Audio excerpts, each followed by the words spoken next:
आप सभी लोगों की एक डिमांड को मद्देनजर रखते हुए मैंने आज एक ऐसा लेक्चर को डिजाइन किया है जिसके अंदर आपको एंटायर पी ब्लॉक की रिएक्शन देखने को मिल जाएंगी। भैया यूट्यूब पे आपको मैं गारंटी दे सकता हूं, इस लेक्चर के अलावा आपको और कोई बेहतरीन लेक्चर नहीं मिलेगा जिसके अंदर सारी की सारी पी ब्लॉक की रिएक्शंस को एक ही जगह पर इतने छोटे से थोड़े से समय में वो भी ट्रिक्स के साथ डिस्कस कर लिया गया हो। चाहे आप नीट एग्जामिनेशन या फिर जेई मेंस एग्जामिनेशन की तैयारी कर रहे हो, ये लेक्चर आपके लिए काफी काफी काफी काफ़ी ज़्यादा इम्पोर्टेंट होगा। तो मैं अब ज़्यादा क्या ही बोलूँ, आप लोग लेक्चर देखो, आपको खुद मज़ा आ जाएगा। चलो बच्चों शुरू करते हैं। सबसे पहले देखते हैं, सवाल बनता है एग्ज़ाम में कि इनमें से कौन-सा फलाना कंपाउंड है जो डिस्प्रोपोर्शनेट कर सकता है नाइट्रोजन का। तो देखो नाइट्रोजन यहाँ पर 4+ ऑक्सीडेशन स्टेट में मौजूद है। तो जब भी नाइट्रोजन +1 से लेकर के 4+ तक के बीच में होती है, तो वो ऑक्सीडाइज़ भी हो सकती है और साथ-साथ वो रिड्यूस भी हो सकती है। तो इस प्रकार की रिएक्शन को डिस्प्रोपोर्शनेशन रिएक्शन कहा जाता है। क्या बोला जाता है? डिस्प्रोपोर्शनेशन रिएक्शन कहा जाता है। केमिकल रिएक्शन देख लेते हैं नाइट्रोजन फैमिली में। सबसे पहले अगर आप किसी भी एलिमेंट को, नाइट्रोजन के पास कौन होते हैं? Nitrogen, phosphorus, arsenic, antimony, bismuth, इनमें से किसी की भी रिएक्शन को अगर आप हाइड्रोजन के साथ करवा रहे हैं, किसके साथ? डाई हाइड्रोजन के साथ करवा रहे हैं, तो आपको EH3 मिलता है। इसे हाइड्राइड कहा जाता है। देखो ये सारे के सारे एलिमेंट हैं। लेकिन अगर मैं नाइट्रोजन को डायरेक्टली N2 को ही रिएक्शन करवा दूं H2 के साथ, तो उससे अमोनिया मिल जाता है। मैं चाहता हूं कि आप लोग मुझे कमेंट बॉक्स में इसका नाम बताएंगे, इस रिएक्शन का नाम क्या है, क्या होता है इस रिएक्शन का नाम। यानी कि एक ये नेम रिएक्शन है, आप लोग जानते हैं। अच्छा, अगर मैं किसी के एलिमेंट की रिएक्शन को, इनमें से ही किसी एलिमेंट की रिएक्शन को ऑक्सीजन के साथ करवा दूं, तो उससे एक ऑक्साइड मिल जाता है। तो फॉर्मूला क्या बनना चाहिए? देखो यार, इनकी सभी की जो कॉमन ऑक्सीडेशन स्टेट है ना, वो 3+ होती है। ग्रुप ऑक्सीडेशन स्टेट जिसको बोला जाता है 3+3+3+3+3+3+। यानी कि एलिमेंट को आप इस तरीके से यहां रखेंगे कि उसकी वैलेंसी यहां आनी चाहिए। अगर मैं एक्स को वैलेंसी कह देता हूं, एक्स इज द वैलेंसी, तो वो उतना ही आदमी यहां होने चाहिए। तो ई यानी कि इनमें से सभी लोगों की वैलेंसी कितनी होती है? 3 होनी चाहिए। तो ऑक्सीजन कितना होना चाहिए? ऑक्सीजन हो जाने चाहिए 3। यानी कि इसके ऊपर आ जाना चाहिए 3 का प्लस का चार्ज। अब ऑक्सीजन के ऊपर क्या आना चाहिए? 2 का चार्ज। तो ये क्या बन जाएगा? 2 माइनस चार्ज। अब overall positive charge overall negative charge के बराबर होना चाहिए, इसीलिए मैंने ये फॉर्मूला लिख दिया। अब देखा जाए तो यहां पर 5+5+5+5+ ऑक्सीडेशन स्टेट भी पॉसिबल होती है, एक्सेप्ट नाइट्रोजन। नाइट्रोजन 5+ नहीं रख सकता है। लेकिन ऊपर से नीचे आते हुए आप जानते हैं कि 5+ की स्टेबिलिटी भी घटती है due to inert pair effect. तो बिस्मथ भी ये बहुत अच्छे से लाइक नहीं करता है। एक ऐसा अकेला कंपाउंड जिसके अंदर बिस्मथ जो होता है 5+ ऑक्सीडेशन स्टेट के अंदर होता है, वो है बिस्मथ 5, F5 होता है। एक ऐसा अकेला कंपाउंड है। अब हम देखें, जैसे जैसे पॉजिटिव ऑक्सीडेशन स्टेट बढ़ती है तो एसिडिक कैरेक्टर भी बढ़ता है। तो इन दोनों में से ज्यादा एसिडिक कौन होगा? इन दोनों में से ज्यादा एसिडिक कौन होगा? E2F5, E2O5 वाला होगा। जैसे कि N2O5 वर्सेस मैंने N2O3 लिख दिया, तो इन दोनों में से ज्यादा एसिडिक कौन होगा? N2O5 ज्यादा एसिडिक होता है। फिर देख लेते हैं, अगर हैलोजन के साथ रिएक्शन करवाई, जैसे कि मैंने आपको बताया था कि इसके आगे आदमी कौन लगता है? वो आदमी लगता है जिसकी यहां मुझे पॉजिटिव स्टेट को ध्यान देना है। तो एलिमेंट के ऊपर 3+ ऑक्सीडेशन स्टेट होनी चाहिए। ये क्या है? ये हैलोजन है। तो हैलोजन को क्या चाहिए होता है? -1 चाहिए होता है। तो ओवरऑल पॉजिटिव चार्ज 3+ है, ओवरऑल नेगेटिव चार्ज कितना हो जाएगा? 3 माइनस हो जाएगा। तो ऐसे ही आप 5+ भी बना सकते हो। नाइट्रोजन के आप X3 बना सकते हो, लेकिन नाइट्रोजन के साथ प्रॉब्लम है कि वो पेंटावेलेंट नाइट्रोजन पॉसिबल ही नहीं होता है। मैक्सिमम नाइट्रोजन की कोवेलेंसी कितनी होती है? 4 होती है। जेईई मेंस में ये सीधा सीधा सा सवाल पूछा गया है। अब देखो M के साथ E की रिएक्शन करवा देते हैं। मैंने अभी अभी आपको एक शॉर्ट फॉर्म दिया था, जुगाड़ दिया था कि X तो होती है जो वैलेंसी, मेटल की वैलेंसी होती है। आप नॉन मेटल के साथ भी खेला खेल सकते हो। तो X ही आ गया। जैसे कि एग्जाम्पल लेते हैं, मैंने यहां पर रखा है मेटल। मेटल की वैलेंसी कितनी होती है? मेटल की, लिथियम की वैलेंसी कितनी होती है सर? +1 होती है। तो नाइट्रोजन की कितनी होती है? 3 होती है। तो मुझे इस प्रकार से डिजाइन करना पड़ेगा कि नाइट्रोजन होना चाहिए 1 और ये होने चाहिए टोटल 3, ताकि ये 3 चार्ज बन जाए और ये 1 इसके ऊपर चार्ज बन जाए। तो ऐसे डिजाइन किया जाता है। देखो मैग्नीशियम है, मैग्नीशियम की 2 वैलेंसी होती है, कैल्शियम की 2 वैलेंसी होती है, कैल्शियम की 2 वैलेंसी होती है, सोडियम की 1 वैलेंसी होती है। आर्सेनिक है, आर्सेनिक की 3 वैलेंसी होती है। जिंक है, जिंक 2 होता है, 2+ बनाता है, आपको पता है। मैग्नीशियम फिर से 2+ बनाता है। तो ये आपको सारे के सारे समझ में आ जाएंगे। अब अगर आपसे कोई रिएक्शन पूछे और आपको बोले कि मुझे ये बताओ, गैस करके बताओ कि इसके अंदर क्या कंपाउंड बनना चाहिए, क्या नहीं बनना चाहिए, तो क्या अब आप लोग इसको सोच समझ के आंसर नहीं कर सकते? सर बिल्कुल कर सकते हैं सर, इसके अंदर कोई भी बड़ी बात नहीं है। हम आराम से इसको सोच समझ के आंसर कर सकते हैं। इसके अंदर कोई बड़ा चैलेंज नहीं आना चाहिए। आइए बच्चों, इसके बाद और देखते हैं और क्या स्टडी करना है। नाइट्रोजन फैमिली के अंदर और बहुत सारी बातें हमें पढ़नी होती हैं। N2 की प्रिपरेशन की बात कर लेते हैं। अगर आप अमोनियम क्लोराइड की रिएक्शन को NaNO2 से करवाएंगे, तो यहां से N2 गैस मिलती है। क्या मिलती है? N2 गैस मिलती है। हालांकि ये बहुत बड़ा चैलेंज नहीं है। मैं आपको सिखाता हूं दोस्तों। जब भी ऐसी कोई रिएक्शन आती है तो यूजुअली हीटिंग दी होती है। हीटिंग का मतलब क्या होता है? Remove water. हीटिंग का मतलब होता है रिमूव पानी। अब मैं इन दोनों को एक साथ लिख दूं, अगर मैं इन दोनों को एक साथ लिख देता हूं, क्या होगा? सबसे पहले क्या होगा? NaCl निकाल दो, बनेगा क्या? NH4NO2 बनेगा। हीटिंग करने से देखो मैं सारे के सारे कंपाउंड को एक साथ लिख देता हूं, N2 लिख देता हूं, H4 लिख देता हूं और O2 लिख देता हूं। अब मैं क्या इस कंपाउंड को ऐसे भी लिख सकता हूं, ये है N2 और ये है H2O का होल ट्वाइस। समझने वाली बात है। देखो अगर मैंने हीट किया तो पानी निकाल दो, कितने सारे निकाल दो, N2 बच गया, बस काम खत्म हो गया। देखो मजा आ गया। इस कंपाउंड को भी ऐसे खोल के लिख दूं, इससे लिख देता हूं मैं N2, फिर आ जाएगा Cr2 और H कितने आ जाएंगे? 8 और ऑक्सीजन कितने आ जाएंगे? 7 आ जाएंगे। सही लिखा है मैंने, बिल्कुल ठीक लिखा है। यहां से सबसे पहले आप क्या करो, इसका एक Cr2O3 निकालो। पानी के कॉम्बिनेशन बनाने हैं, पहले Cr2O3 निकालो। तो N2 लिख देता हूं, Cr2 लिख देता हूं, O3 लिख देता हूं, हाइड्रोजन 8 बचेंगे और ऑक्सीजन कितने बचाएंगे? आपने 4 निकाल दी, बचेंगे थे 4, है ना? आपने सॉरी 3 निकाल दिए तो आप बचेंगे 4 आपके पास। तो इसको और क्या लिख सकता हूं? N2 लिख सकता हूं, Cr2O3 लिख सकता हूं और इसे H2O का होल 4 लिख सकता हूं। हीटिंग करने से क्या होगा? ये कंपाउंड अलग हो जाएगा, ये कंपाउंड अलग हो जाएगा। पानी निकाल दो, कितने निकालो? सारे के सारे निकाल दो। अल्ट्रा प्योर यानी कि प्योर फॉर्म में नाइट्रोजन को अगर आप बनाना चाहते हैं तो उसे बेरियम या फिर सोडियम अजाइड से है हीटिंग कर दो तो ये हो जाता है। जनरली जो हमारे जो कार्स होते हैं उसके जो बैग होता है ना, कौन सा बैग? एयर बैग जो होता है, जब एक्सीडेंट के टाइम पर जो एयर बैग खुल जाता है तो उसके अंदर क्या होता है? बेरियम अजाइड का इस्तेमाल किया जाता है, बेरियम अजाइड का इस्तेमाल किया जाता है, जिसके अंदर बेरियम यहाँ पर 2+ फॉर्म में मौजूद होती है। कहाँ से आएगा 2+? यहाँ से आएगा 2 और अजाइड के ऊपर चार्ज क्या आएगा? -1 का चार्ज आता है। नेक्स्ट देखते हैं दोस्तों, अमोनिया की प्रिपरेशन के मेथड देख लेते हैं। सबसे पहले ये क्या है? यूरिया है। ये क्या है भाई? ये है यूरिया। यूरिया को पानी में डालो, आपको मिलेगा अमोनियम कार्बोनेट। अमोनियम कार्बोनेट जो होता है वो डिसोसिएट करता है किसमें? अमोनिया में, पानी में और CO2 में। NaCl एंड कैल्शियम हाइड्रोक्साइड, ये एक सॉल्ट है, उसकी कैल्शियम हाइड्रोक्साइड के साथ रिएक्शन करवा दी तो ये क्या करेगा ना, ये एक तरीके से देखा जाए तो H+ डोनर भी है, H+ डोनर भी है और ये क्या है? बेस है। तो ये इससे H+ ले लेगा तो बचेगा क्या? अमोनिया बच जाएगा, बात खत्म हो गई।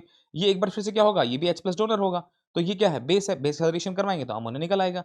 ये देखो मैंने रिएक्शन आपको यहाँ पर लिख कर देख रखी है। मैं चाहता हूँ कि आप मुझे इसका आंसर, ओहो मैंने आंसर ही लिख दिया, फिर भी आप कहेंगे इस रिएक्शन का नाम क्या है? रिएक्शन का नाम क्या है? मैंने थोड़ा-सा हिंट आपको दे ही दिया है। इसके अंदर कैटलिस्ट का इस्तेमाल आप K2O, Al2O3 एंड Fe2O3 का इस्तेमाल करते हैं कैटलिस्ट के तरीके से। अमोनिया की रिएक्शंस देख लेते हैं। अमोनिया जो होता है कभी भी मार्केट में आपको गैस फॉर्म में नहीं मिलेगा। हमेशा उसको पानी के फॉर्म में डिसॉल्व करके दिया जाएगा और वो मिल करके अमोनियम हाइड्रॉक्साइड बना देता है। अब देखो यहाँ इसने क्या किया है? पानी ने H+ को डोनेट किया है और इसने H+ को लिया है। तो ये बन जाएगा हमारा ब्रोंसेड एसिड। ये क्या बन जाएगा? Bronsted base.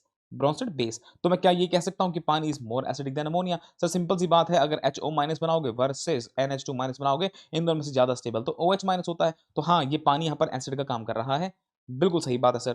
अब जिंक सल्फेट की अमोनियम हाइड्रोक्साइड के साथ रिएक्शन करवा दोगे तो क्या हो जाएगा? ये हाइड्रोक्साइड का डोनर है तो जिंक हाइड्रोक्साइड का व्हाइट कलर का प्रेसिपिटेट बन जाता है। FeCl3 के साथ करवाओगे तो एक ब्राउन कलर का, जैसे वो होता है ना रस्ट, रस्ट वाला फॉर्मूला बन जाता है, Fe2O3 विद XH2O बन जाता है। कॉपर को अगर आपने अमोनिया के साथ रिएक्शन करवाई तो एक कॉम्प्लेक्स बन जाएगा। मैं आपसे सवाल पूछना चाहता हूँ कि मुझे इसकी हाइब्रिडेशन बता दीजिए क्या होती है? मुझे इसकी हाइब्रिडेशन बताओ, मुझे इसकी शेप बताओ, मुझे इसका dipole moment, sorry dipole moment तो नहीं, म्यू इसका जो वो निकालता है ना इसका अनपेड इलेक्ट्रॉन रख करके इसका मैग्नेटिक मोमेंट निकालते हैं, वो मुझे लिख करके आप आंसर करके देंगे चैट बॉक्स के अंदर, कमेंट बॉक्स के अंदर।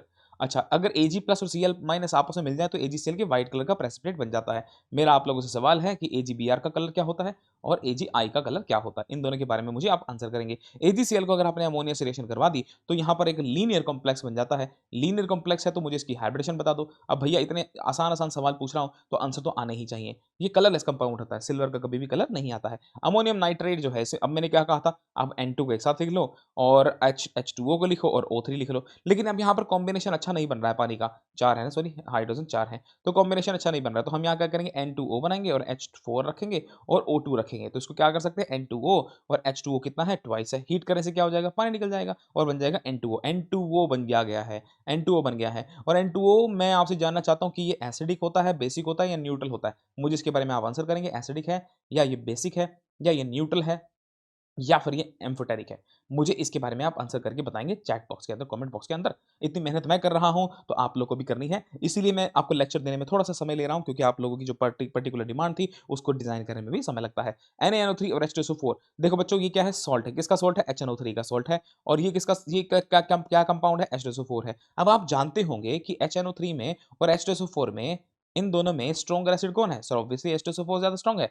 इसीलिए तो क्या होता है, ये वाला अपना एक हाइड्रोजन इसको दे देता है। किसको देगा? ये वाले को। और ये कंपाउंड क्या करेगा ना, ये अपना एक हाइड्रोजन को दे देगा और इससे क्या बना देगा? इसका सॉल्ट से वापस एसिड बना देगा, इससे सॉल्ट से वापस एसिड बना देगा, तो यहाँ से Na चली जाएगी। अमोनिया और O2 की रिएक्शन अगर आपने करवा दी, किसके साथ करवाएँगे? एक ऊपर यूज़ करना पड़ता है हमें प्लैटिनम या रोडियम का जो गॉश कैटलिस्ट है, गॉश कैटलिस्ट यूज़ करना पड़ता है, इसे ऑसवाल्ड प्रोसेस कहते हैं। ऑसवाल्ड प्रोसेस के अंदर होता क्या है? हम आप नाइट्रिक ऑक्साइड को बनाते हैं। मुझे इस ऑक्साइड के बारे में बताएँगे कि एसिडिक है या बेसिक है या न्यूट्रल है या फिर एम्फोटेरिक है? मुझे इसका आंसर भी आप देंगे। फिर NO को क्या करते हैं? NO2 बनाने की कोशिश करते हैं, ऑक्सीजन के साथ रिएक्शन करने के लिए। मैं चाहता हूँ आप मुझे इसका कलर बताएँगे और बताएँगे ये गैस तो होती ही होती है, चलो मैं बता देता हूँ, मुझे आप इसका कलर बताएँगे। अब NO2 को पानी में डालने से HNO3 बन जाता है, कमाल की बात हो गई। इसे ऑसवाल्ड प्रोसेस कहा जाता है। HNO3 जो है एक पावरफुल ऑक्सीडाइजिंग एसिड है, आप लोग जानते होंगे क्योंकि नाइट्रोजन यहाँ पर 5+ ऑक्सीडेशन स्टेट में मौजूद है। ये और आगे ऑक्सीडाइज़ तो नहीं हो सकती लेकिन रिड्यूस ज़रूर हो सकती है, तो ऐसे लोगों को ऑक्सीडाइजिंग एसिड कहा जाता है। ये मोस्टली सभी के सभी मेटल के साथ रिएक्शन कर लेती है, मोस्टली एक्सेप्ट नोबल मेटल्स। तो उसके लिए मुझे एक्वारेजिया का इस्तेमाल करना पड़ता है, ये बहुत इंपॉर्टेंट है। अगर आपने कॉपर की रिएक्शन को कॉन्सन्ट्रेटेड HNO3 के साथ रिएक्शन करवा दी, तो आपको कॉपर नाइट्रेट एंड साथ में NO2 मिल जाएगी, गैस मिलती है। ये गैस होती है। जिंक की कॉन्सन्ट्रेशन कॉन्सन्ट्रेटेड HNO3 के साथ रिएक्शन करवा दी, तो जिंक नाइट्रेट और साथ में NO2 का गैस मिलता है, NO2 गैस निकलती है। लेकिन अगर रिएक्शन कर दी आपने डाइल्यूट HNO3 के साथ कॉपर की, तो उससे बनेगा कॉपर नाइट्रेट और साथ में निकलता है नाइट्रिक ऑक्साइड गैस। अब बात कर लेते हैं जिंक को, अगर डाइल्यूट HNO3 के साथ रिएक्शन करवाए तो जिंक नाइट्रेट तो बनेगा ही बनेगा, लेकिन N2O बनेगा। एक बार के लिए थोड़ा सा कंपैरिजन करके देखते हैं। यहाँ पर आपने बनाया था कि NO2 बन रहा है जिंक के साथ, लेकिन यहाँ पर बन रहा है N2O। मेरा आप लोगों से फिर से सवाल है, मुझे बताना क्या ये एक एसिडिक ऑक्साइड है? क्या ये एक बेसिक ऑक्साइड है? क्या ये एक एम्फोटेरिक ऑक्साइड है? क्या ये न्यूट्रल ऑक्साइड है? इसके बारे में भी आप मुझे आंसर करके देंगे चैट बॉक्स के अंदर। अगर आपने HNO3 की रिएक्शन को कभी भी स्टडी करना है, नोटिस करना अगर वो रिडॉक्स रिएक्शन है तो HNO3 हमेशा NO2 में कन्वर्ट हो जाता है और उस पर्टिकुलर एलिमेंट को उसके हाईएस्ट ऑक्सीडेशन स्टेट में और उसका इक फॉर्म बना देता है, हाईएस्ट ऑक्सीडेशन स्टेट में चला जाता है। अब देखो आयोडीन वैसे तो 7+ में भी जा सकता था, लेकिन इसके 5+ ऑक्सीडेशन स्टेट को ही अच्छा माना जाता है और साथ में NO2 बन गया है। कार्बन की रिएक्शन करवा देंगे तो CO2 बन जाएगा और साथ में NO2 बन गया है। सल्फर की रिएक्शन करवा दी, S8 फॉर्म में होता है सल्फर, क्राउन फॉर्म में होता है, आपको पता होना चाहिए। HNO3 कॉन्सन्ट्रेटेड फॉर्म में है तो NO2 बन जाएगा और सल्फर 6+ में चला जाएगा। फास्फोरस H3PO4 है, ये H3PO4 यहाँ पे 5+ में चला जाएगा और NO2 बन जाएगा। मेरा आप लोगों से एक बार फिर से सवाल है दोस्तों, बताना मुझे ये एसिडिक है या बेसिक है या एम्फोटेरिक है या फिर न्यूट्रल है, और इसका कलर भी बता दो अगर, तो मजा आ जाएगा। ये सब की सब गैस होती हैं, इसका कलर भी बताना मुझे क्या होता है। अब बात कर लेते हैं ब्राउन रिंग टेस्ट के बारे में, जो कि नाइट्रेट को डिटेक्ट करने के लिए होता है। नाइट्रेट को सबसे पहले आप Fe2+ के साथ रिएक्ट करवाएंगे एसिडिक मीडियम में, उससे नाइट्रिक ऑक्साइड बन जाएगा। उस नाइट्रिक ऑक्साइड का हम इस्तेमाल करेंगे नेक्स्ट स्टेप में। आयरन का एक कॉम्प्लेक्स होता है पानी के साथ, एक्वा कॉम्प्लेक्स है। मुझे इसकी आप हाइब्रिडेशन बता देना चैट बॉक्स के अंदर। मुझे इसकी हाइब्रिडेशन के साथ साथ आप इसका म्यू भी दे देना, म्यू निकाल करके दे देना। म्यू यानी कि क्या, वही अपना इसका मैग्नेटिक मोमेंट निकाल करके देना। अब ये जो NO प्रोड्यूस हुआ है उसकी रिएक्शन करवाएंगे। अब ये कॉम्प्लेक्स बन गया आपका, ब्राउन होगा। स्लोली आपको ये ऐड करना पड़ता है ताकि रिंग एक जंक्शन पे बन पाए, ब्राउन कलर की रिंग बनती है। मेरा सवाल है आप लोगों से, यहाँ पर NO कैसा है? क्या ये कैटायनिक लिगेंड है? क्या ये एनायनिक लिगेंड है? या फिर ये न्यूट्रल लिगेंड है? इसके बारे में मुझे आंसर करके बताएंगे। और क्या करोगे? चलो इतना ही कर दो। P4 को अगर आपने NaOH के साथ रिएक्शन करवा दी तो फॉस्फीन बन जाता है, साथ में सोडियम हाइड्रोजन फॉस्फेट यानी कि NaH2PO2 बनता है। ध्यान रखना, बड़ा इंपॉर्टेंट रिएक्शन है। जब भी आप कभी भी किसी एलिमेंट की ऑक्सीजन डायमोलिक्यूलर ऑक्सीजन के साथ रिएक्शन करवा देंगे, मॉलिक्यूलर के साथ रिएक्शन करवाएंगे, तो उसका हमेशा आपको ऑक्साइड बना देना है, ऑक्साइड बना देना है। ऐसा लेक्चर आपको कहीं नहीं मिलेगा। मैं फिर से बता रहा हूं, सारी की सारी इनऑर्गेनिक डिस्कस कर रहा हूं आप लोगों के साथ में। 135 रिएक्शन, टोटल 135 रिएक्शन है जो कि डिस्कस करनी है, ठीक है ना। P4 की रिएक्शन कर दूं मैं O2 के साथ तो बन जाएगा P4O10। कार्बन की रिएक्शन करनी तो बन जाएगा CO2, सिंपल है। कैल्शियम फॉस्फाइड की अगर पानी के साथ रिएक्शन करवा देंगे तो उससे हाइड्रोलाइसिस हो जाएगी, जैसे कार्बाइड की होती है वैसे फॉस्फाइड की होती है। हाइड्रोलाइसिस कर दो, फॉस्फीन बन गया, फॉस्फाइड हो गया फिर से फॉस्फीन बन गया। अब कॉपर सल्फेट की बात करते हैं। अब रिएक्शन की बात कर लेते हैं, या फिर फॉस्फीन है, कॉपर सल्फेट है, फॉस्फाइड बन जाएगा। देखो उल्टा चलता है बस। HgCl2 की रिएक्शन करवा देंगे तो इससे Hg3P2 बन जाता है। अब देखते हैं, अगर हमने ऑक्सीजन के साथ रिएक्शन करवाई तो ऑक्साइड बन जाएगा, क्लोरीन के साथ करवा दोगे तो क्लोराइड बन जाएगा। PCl3 PCl5 ज्यादा अमाउंट लोगे तो PCl5 बन जाएगा। और अब यहाँ पर मैं आपका आपसे सवाल पूछना चाहता हूँ, मुझे इसकी आप शेप बताना, इसकी शेप बता दीजिए क्या होती है, और इसकी भी मुझे आप शेप बता देना क्या होती है। मैं आपसे शेप पूछ रहा हूँ, ध्यान रखना, शेप पूछ रहा हूँ। अगर P4 के रिएक्शन को SOCl2 के साथ करवाया तो PCl3 निकलता है और SO2 गैस निकलती है और S2Cl2 बन जाता है।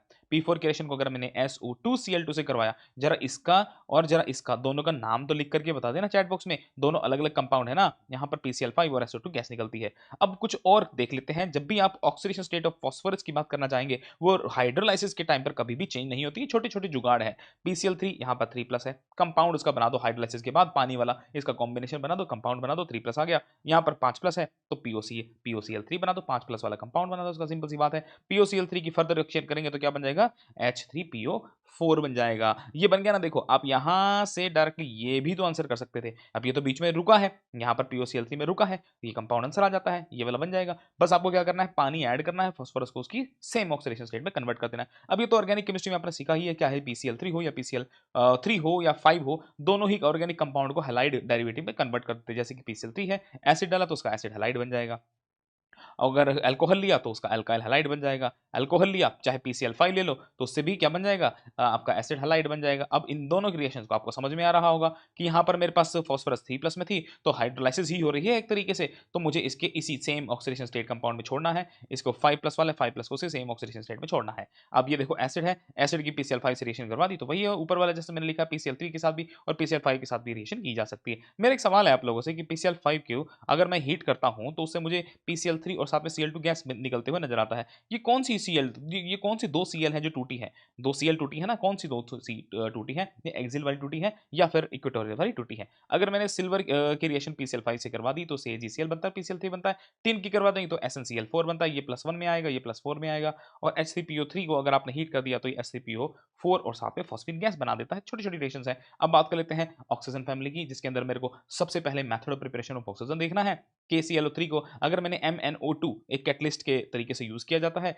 अगर आप सिर्फ KClO3 को भी हीट करेंगे तब भी आपको O2 मिल तो जाती है, लेकिन रिएक्शन बड़ी स्लो होती है। कैटलिस्ट का काम क्या होता है, रिएक्शन को फास्ट कर देना, O2 मिल जाती है। KMnO4 को भी हीट कर देने से, ध्यान देना बच्चों, यहाँ पर 7+ है, ये 6+ है, ये 4+ है। देखो हायर ऑक्सीडेशन स्टेट लोअर में जा रही है, ये डिस्प्रोपोर्शनेशन नहीं है, ये तो सिर्फ और सिर्फ रिडक्शन रिएक्शन है। अब देखो O2 बन गया, O2 मॉलिक्यूल फॉर्म में आ गया। अब देखो अगर मेरे पास, मैं छापा से याद करवाता हूँ आपको, छापा, छापा क्या है सर? ये है कॉपर, ये है मरकरी, ये है सिल्वर, ये है प्लैटिनम, ये है गोल्ड। ये छापा मेटल्स होते हैं जो अपने ऑक्साइड को रख ही नहीं सकते हैं अपने पास, हीट करने से इमीडिएटली ऑक्सीजन को लूज कर देते हैं। जैसे सिल्वर ये रहा, मरकरी रहा, लेड भी रहा, लेड और साथ में आप कहेंगे लेड वाले भी बड़ी, ये हायर ऑक्सीडेशन स्टेट में है ना, ये मिक्स्ड ऑक्साइड है। अगर आप प्लैटिनम का, सिल्वर का या गोल्ड का या मरकरी का या कॉपर के ऑक्साइड लेंगे, इनको हीट करने से ये थर्मली डिकम्पोज होकर के ऑक्सीजन ऑक्सीजन ऑक्सीजन ऑक्सीजन दे देंगे। देखना ये मिक्स्ड ऑक्साइड है। मिक्स्ड ऑक्साइड का मतलब क्या है, ये PbO2 and Pb2O3, Pb2 PbO2 है एंड Pb2O3 है एंड साथ में PbO, इसका कॉम्बिनेशन होता है। तो अगर आप सारा सारा एक साथ लिख देंगे, क्या बन जाएगा, Pb3O4 बन जाएगा। तो उसके अंदर से हायर ऑक्सीडेशन स्टेट वाला कंपाउंड जो है ना, वो निकल जाता है, वो निकल जाता है। अच्छा जी, अगर मैंने हाइड्रोजन पेरोक्साइड की रिएक्शन की बात करनी है, तो हीट हो, डस्ट हो, यूवी लाइट हो, नॉर्मल सनलाइट हो, उन सब से ये डिकम्पोज होकर के पानी बना देता है और H2 और साथ में O2 गैस रिलीज कर देता है। अच्छा देखो केमिकल प्रॉपर्टी देखते हैं। मैंने जैसे कि कहा कि ऑक्साइड आपको बनाना है, कैल्शियम का ऑक्साइड, एल्यूमिनियम का ऑक्साइड, फास्फोरस का ऑक्साइड। अच्छा फास्फोरस का जो P4O10 है, इसका स्ट्रक्चर एक बार देखें। P ले लेना, O ले लेना, O ले लेना, फिर P ले लेना, फिर O ले लेना। यहाँ पर आप P लगा दीजिए, फिर O लगा दीजिए, फिर आप एक बार P और लगा दीजिए। कितने आ गए हैं ऑल्टरनेटिवली?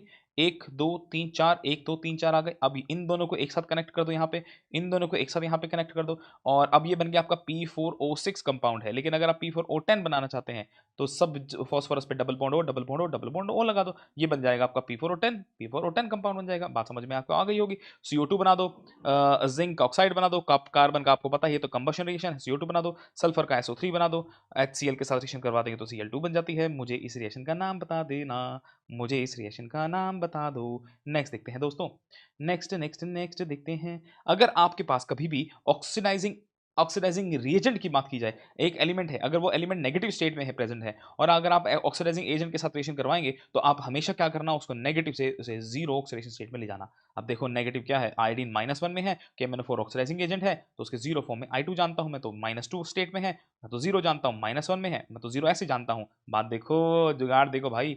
केमिकल रिएक्शन देखते हैं कुछ O3 के साथ। अगर आपने PbS की रिएक्शन को ओजोन के साथ किया तो PbSO4 और O2 गैस मिल जाती है। I माइनस है, I माइनस I2 में कन्वर्ट हो जाएगा, O2 निकल जाएगा और OH माइनस निकल जाता है। ये देखो इस प्रकार से रिएक्शन हो जाती है। NO2 की रिएक्शन कर दी मैंने O3 के साथ तो NO2 एंड O2 गैस निकलती है। बहुत ही छोटी छोटी रिएक्शन है लेकिन इंपॉर्टेंट रिएक्शन है, इनका बहुत स्कोप है पूछे जाने का, चाहे वो जेई मेंस हो या नीट हो या CBSE कोई भी हो। CBSE में तो नहीं पूछेंगे खैर।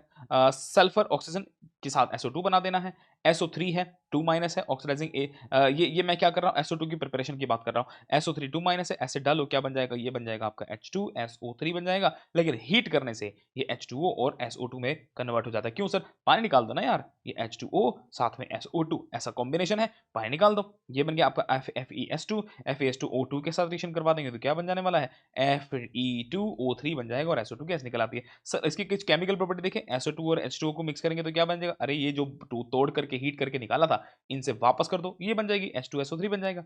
NaOH और SO2 ये एक एसिडिक ऑक्साइड है, ये बेस है, तो दोनों मिलकर के क्या बना देंगे, सॉल्ट बना देंगे। ये देखो एक सॉल्ट ले लिया मैंने, H2O ले लिया और SO3 ले लिया, इन सब से मिलकर के एक नया वाला एक सॉल्ट बन जाता है, NaHSO3 बन जाता है। SO2 एंड Cl2 की रिएक्शन करेंगे तो SO2 Cl2 चिपका दो सबको, आपस में जोड़ दो सबको, Fe3 प्लस SO2। अब ये क्या कर रहा है, ये हाईएस्ट ऑक्सीडेशन स्टेट में है, तो ये अब फर्दर ऑक्सीडाइज तो नहीं हो सकता, मतलब रिड्यूस होगा, और जो खुद रिड्यूस होता है दूसरे को ऑक्सीडाइज करता है, तो ये ऑक्सीडाइजिंग एजेंट होगा, ये मस्ट बी रिड्यूसिंग एजेंट होगा। देखें जरा, ये हो जाना चाहिए Fe2 प्लस के अंदर कन्वर्ट, और सल्फर हो गया है 4 प्लस से 6 प्लस में कन्वर्ट। वाह भाई वाह, मजा आ गया। यहाँ है सल्फर 4 प्लस में प्रेजेंट, और यहाँ मैंगनीज है 7 प्लस में प्रेजेंट, ये 6 प्लस में आ गई, मैंगनीज 2 प्लस में आ गया। देखो कमाल हो गया, बात समझ में आपको आ रही होगी। देखो H2SO4 की प्रिपरेशन की मेथड बात कर लेते हैं। SO2 को SO3 में कन्वर्ट करना है तो उसके लिए कैटलिस्ट का इस्तेमाल किया जाता है, V2O5। मैं जानना चाहता हूँ ये V2O5 कैसा होता है। एक एसिडिक ऑक्साइड है, बेसिक ऑक्साइड है, न्यूट्रल ऑक्साइड है, एम्फोटेरिक ऑक्साइड है, कैसा ऑक्साइड है जरा मुझे बताना। SO3 H2SO4 के साथ कॉम्बिनेशन करते हैं तो इसे ओलियम बन जाता है। अब ओलियम को आप क्या करेंगे, हाइड्रोलाइज करेंगे और सीधे आपको H2SO4 प्योर क्वालिटी में मिल जाता है। खैर यहाँ पर बहुत ज़्यादा सवाल बनता नहीं है, बट फिर भी अगर आप आंसर देना चाहें तो बता सकते हैं कि हाईएस्ट यहाँ पर परसेंटेज, प्योरिटी परसेंटेज कितना मिलता है, हाईएस्ट परसेंटेज प्योरिटी इस प्रोसेस के बाद कितना मिलता होगा, जरा सोच सकते हैं कि मुझे बताना। अगर आपको नहीं पता कोई दिक्कत नहीं है, अगर जरूरी होता तो मैं पॉइंट को ऐड कर देता। अच्छा, इस कंपाउंड का फॉर्मूले का, इस कंपाउंड का नाम तो मुझे बता सकते हो ना, इसका नाम क्या होता होगा। सर इसके तो 3-4 नाम हो सकते हैं। इसके तो, ये तो डाइसैकेराइड लग रहा है सर, डाइसैकेराइड, कोई भी एक नाम बता दो। H2SO4 डालने से क्या होता है, इस प्रोसेस को कहा जाता है चारिंग। चारिंग हो गई है, जल जाता है, ये कार्बन 12 अलग आ जाती हैं और पानी निकल जाता है। H2SO4 के अंदर जो सल्फर जो है वो मैक्सिमम ऑक्सीडेशन स्टेट के अंदर प्रेजेंट है, इसीलिए ऑक्सीडाइजिंग एसिड का काम करता है। ये बात मैं आपको ऑलरेडी बता चुका हूं। ये सिर्फ H2SO4 नहीं, हमेशा सारे के सारे एसिड जिसके अंदर एलिमेंट हाईएस्ट ऑक्सीडेशन स्टेट के अंदर मौजूद होते हैं तो उन्हें ऑक्सीडाइजिंग एसिड कहा जाता है। कॉपर H2SO4 के साथ रिएक्शन करेगा तो उससे कॉपर सल्फेट बनेगा और SO2 गैस निकलेगी। ध्यान देना, SO2 गैस निकलती है। सल्फर के साथ रिएक्शन करेंगे तो SO2 निकलेगी, कार्बन के साथ CO2 एंड SO2 निकलेगी। हेलोजन फैमिली आ गए, हेलोजन फैमिली में F2 के साथ रिएक्शन करवा देंगे तो F2 कहता है अरे भाई, मेरे होते हुए तुम नेगेटिव चार्ज कैसे झेल रहे हो, मुझे दे दो अपना negative charge, let me oxidise you. और जो आदमी ऑक्सीडाइज होता है तो दूसरे को रिड्यूस करेगा, तो ये रिड्यूसिंग एजेंट का काम करेगा, ये ऑक्सीडाइजिंग एजेंट का काम करेगा। जब ऊपर वाला जो होता है ना, ऊपर वाला ये नीचे वाले को ऑक्सीडाइज करने की ऑक्सीडाइज करने की काबिलियत रखता है। F2 कहता है कि Cl माइनस तेरी मौजूदगी में मैं F माइनस बन जाऊंगा, तू कैसे ही Cl माइनस बन के बैठा हुआ है, नेगेटिव चार्ज मुझे दे दे। जब Cl2 की रिएक्शन को Br माइनस के साथ करवाया जाएगा तो Cl कहेगा ये नेगेटिव चार्ज मुझे दे दे। अगर Br2 की रिएक्शन को I2 के साथ करवाया, I माइनस के साथ करवाया जाएगा, ये कहेगा नेगेटिव चार्ज मुझे दे दे। बिल्कुल देखो वही बातें यहाँ पर लिखी हुई हैं, सेम सेम वही बातें लिखी हुई हैं। ऊपर वाला नीचे को ऑक्सीडाइज कर देता है, F2 पानी को भी ऑक्सीडाइज कर देता है। वेरी वेरी वेरी वेरी बहुत ज्यादा, बहुत ही ज्यादा, कितनी ज्यादा, बहुत ही ज्यादा इंपॉर्टेंट रिएक्शन है ये। F2 को अगर पानी में डाला तो भैया वो F2 जो है पानी की ही धज्जियां उड़ा देता है और H प्लस और O2 and F minus release कर देता है। जबकि आप Cl2 को डालेंगे तो ये तो ऑक्सीडाइजिंग एजेंट का काम करता है। यहाँ पर क्या हो जाएगा, Cl2 एंड H2O के साथ रिएक्शन करने से HCl बन जाएगा, HOCl बन जाएगा। इसके अंदर क्लोरीन यहाँ पर -1 ऑक्सीडेशन स्टेट में मौजूद है। मैं जानना चाहता हूँ, आप मुझे ये बताएं कि यहाँ पर क्लोरीन की ऑक्सीडेशन स्टेट क्या है, क्लोरीन की ऑक्सीडेशन स्टेट के क्या है। हालांकि मैंने यहाँ पर आंसर भी लिखा हुआ है, आंसर इन द सेंस मैंने यहाँ पर हिंट लिखा हुआ है, डिस्प्रोपोर्शनेशन रिएक्शन है। सिमिलरली Br के साथ भी यही हश्र होता है कि HBr और HOBr बन जाता है। I माइनस की रिएक्शन को कर दिया आपने आयोडीन ऑक्सीजन के साथ, जैसे कि मैंने आपसे कहा था कि ऑक्सीडेशन हो रही है तो इसे जीरो ऑक्सीडेशन स्टेट में कंपाउंड में कन्वर्ट कर दीजिए। अब देखो method of preparation of Cl2 देख लेते हैं। MnO2 की HCl के साथ रिएक्शन करवा दी तो उससे Cl2 बन जाता है, MnCl2 भी बन जाता है। NaCl के साथ रिएक्शन करेंगे H2SO4 की प्रेजेंस में, ऊपर क्या डाला था HCl, नीचे क्या डाला मैंने H2SO4 डाला, Cl2 बन गया। HCl की सिर्फ KMnO4 के साथ रिएक्शन करवाएंगे, ये हो जाता है Cl2 बनाने की प्रिपरेशन। अब ये रिएक्शन HCl और O2 की रिएक्शन करने से Cl2 मिलता है, और मैंने आप लोगों से सवाल पूछा था, इस प्रोसेस का नाम है डीकन्स प्रोसेस। यदि आपने NaOH अगर आपने NaCl जो कैसा होगा, ये है एक्वस NaCl, उसकी इलेक्ट्रोलाइसिस कर दी, उससे NaCl मिलता है, साथ में Cl2 और H2 मिलता है। मेरा आप लोगों से सवाल है, इनमें से एनोड पे कौन और कैथोड पे कौन मिलता है, मुझे बताइए जगह, मुझे बताइए जरा, एनोड पे कौन और कैथोड पे कौन मिलता है। केमिकल प्रॉपर्टी देख लेते हैं Cl2 की, एल्यूमिनियम को Cl2 के साथ रिएक्शन करने से AlCl3, इसका PCl3, सल्फर का ध्यान रखना S2Cl2 मिलता है, FeCl3, HCl, और अगर आपने H2S के साथ रिएक्शन करवा दी तो देखो यहाँ पर -2 में मौजूद है, ये 0 में चला जाएगा, ये +1 0 से -1 में चला जाता है। और देखते हैं अगर मेरे पास एक ऐसा एल्केन है, ये क्या बन जाएगा, CnH2n, CnH2n+2 होता है, ये एल्केन होता है। अगर मेरे पास CnH2n है, सिर्फ CnH2n है, तो ये एल्कीन होता है। अगर मेरे पास CnH2n-2 है, तो ये मेरे पास कितने हैं, 10 लोग हैं। तो अब ये वाला जो फॉर्मूला है, इसके अंदर पक्का-पक्का कहीं न कहीं डिग्री ऑफ अनसैचुरेशन रही होगी। मैं इसकी रिएक्शन कर देता हूँ, ये बेंजीन वाला कोई कंपाउंड जैसे रहा होगा, इसकी रिएक्शन करवा देते हैं तो HCl के साथ, तो क्या बन जाएगा, ये खूब सारी इसके अंदर रिएक्शन होती है। जैसे कि यहाँ पर आप देख पा रहे होंगे कि मैंने रिएक्शन जो लिखी है, इसके अंदर आपने देखा होगा कि HCl बन रहा है, साथ में क्या बन रहा है, कार्बन निकल जाता है। कार्बन अमोनिया के साथ रिएक्शन कर देंगे Cl2 की, तो N2 मिलेगा, N2 के साथ अमोनियम क्लोराइड मिल जाता है, N2 के साथ अमोनियम क्लोराइड मिल जाता है। बहुत इंपॉर्टेंट रिएक्शन, कुछ खास केस रिएक्शंस होती हैं, बस उन्हीं को ही गिनी-चुनी रिएक्शंस को मैं आपके साथ डिस्कस कर रहा हूं। अच्छा, अब ये देख लेते हैं कि अगर अमोनिया की रिएक्शन को आपने Cl2 के साथ करवा दिया, अमोनिया की रिएक्शन को Cl2 के साथ करवाया है, तो क्या बनेगा, NCl3 बनेगा। ध्यान रखना, NCl3 बनेगा। ये पहले N2 बनाता है, फिर N2 जो होती है Cl2 के साथ रिएक्शन करता है और NCl3 बन जाता है।